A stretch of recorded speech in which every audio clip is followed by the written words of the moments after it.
Welcome to the Mad Science Corner! Starring Jessica, Louis, Dancing Diane, and Kaylin. and today's topic is the evolution of hot-blooded. Check it and see. I've got a fever of 103. Come on, baby, do you do your dance? I'm hot-blooded. So what does it mean to be Ow. warm-blooded? Each day, a cold-blooded creature will use the sun to regulate their body temperature.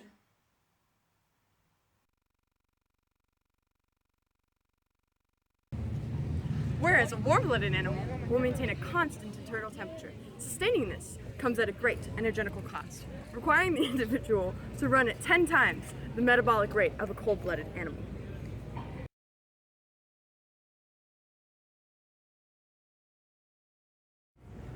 For this reason, cold-blooded species require less caloric intake and often reproduce in greater numbers. With all of its costs, why would warm-blooded evolve? Two main reasons: stamina and opportunity for growth. an increased metabolic rate comes at a cost, but the benefit of stamina outweighs. For example, a bird flying south for the winter requires stamina, or the ability to sustain prolonged action. Although cold-blooded species can exert power and reach speeds equal to that of warm-blooded, the stamina of warm-blooded animals is much higher due to their increased metabolic rate. Reptiles rely on anaerobic respiration to exert quick bursts of energy and must stop to regain their energy. An increased stamina relies on efficient aerobic respiration, which is reliant on a higher metabolic rate. Here is a video exemplifying the short bursts of energy that anaerobic respiration provides.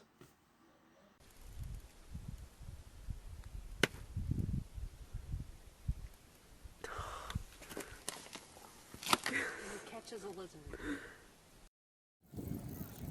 Warm-blooded animals will be able to voluntarily move at any time and for longer, allowing them to outlast their prey or predator, or fly south for the winter. Evolutionarily, a species whose fitness was increased by selection for stamina was also selecting for a higher metabolic rate, and, in turn, selecting for the warm-blooded characteristic.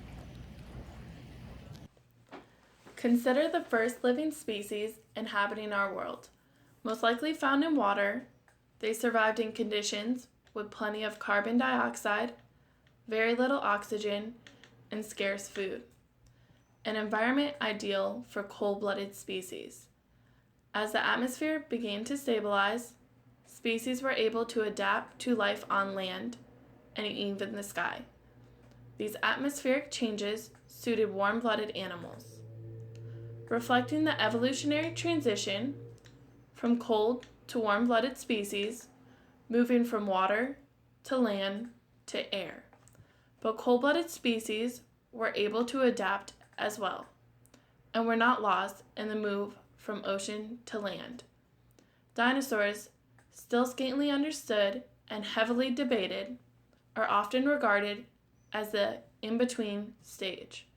As species developed the ability to fly, the high stamina required prevented cold-blooded animals from continuing into the sky. Today, we see that most aquatic species are indeed cold-blooded. The high heat capacity of water, protecting them from the drastic temperature changes of the outside air.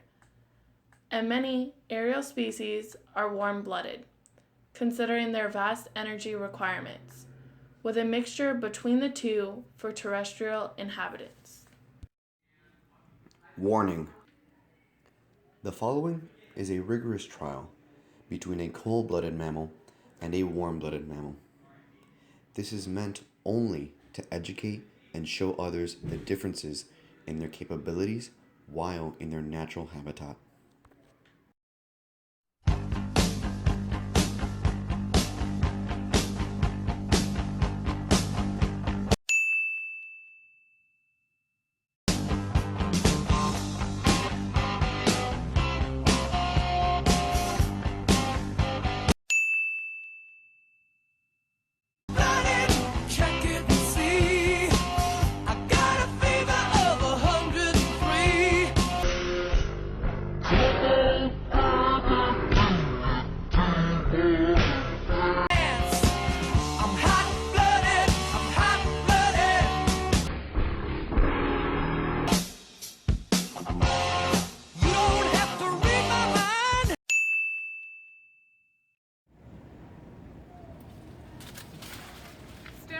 alone, however, is not sufficient enough reason to explain the drastic changes in body composition and function that warm-bloodedness results in.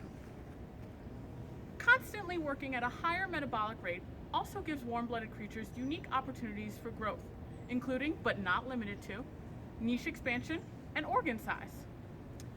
As a cold-blooded animal is reliant upon the sun, their activity is limited to parts of the day and year. They are also less active during the nighttime and during the winter.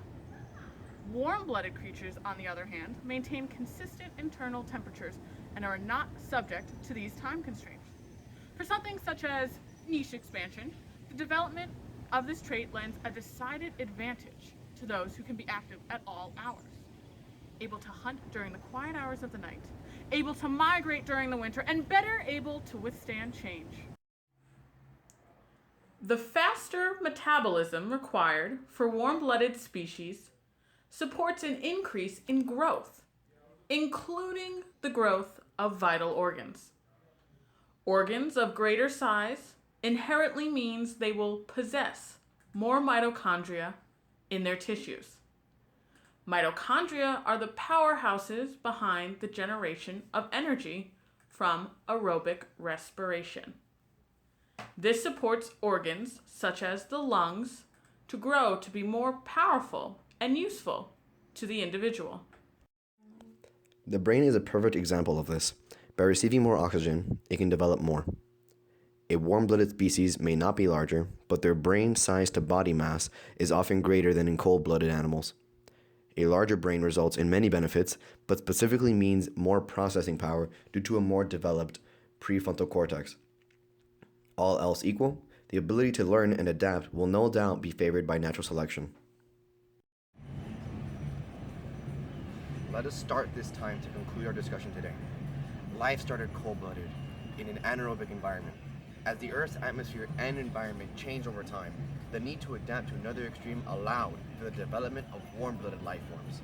Those who diverged from the cold-bloodedness found survival through increased stamina and their ability to act upon opportunities for growth. Evolution! Please join us next week as we discuss The inbreeding of alpacas.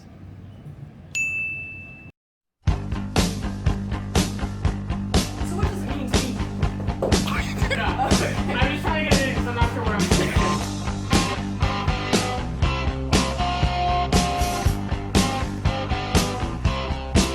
Well, I'm hot-blooded, check it and see. I got a fever of 103. Come on, baby, do you do more than dance? I'm hot-blooded, I'm hot-blooded. Join us next week on the Mad Science Corner.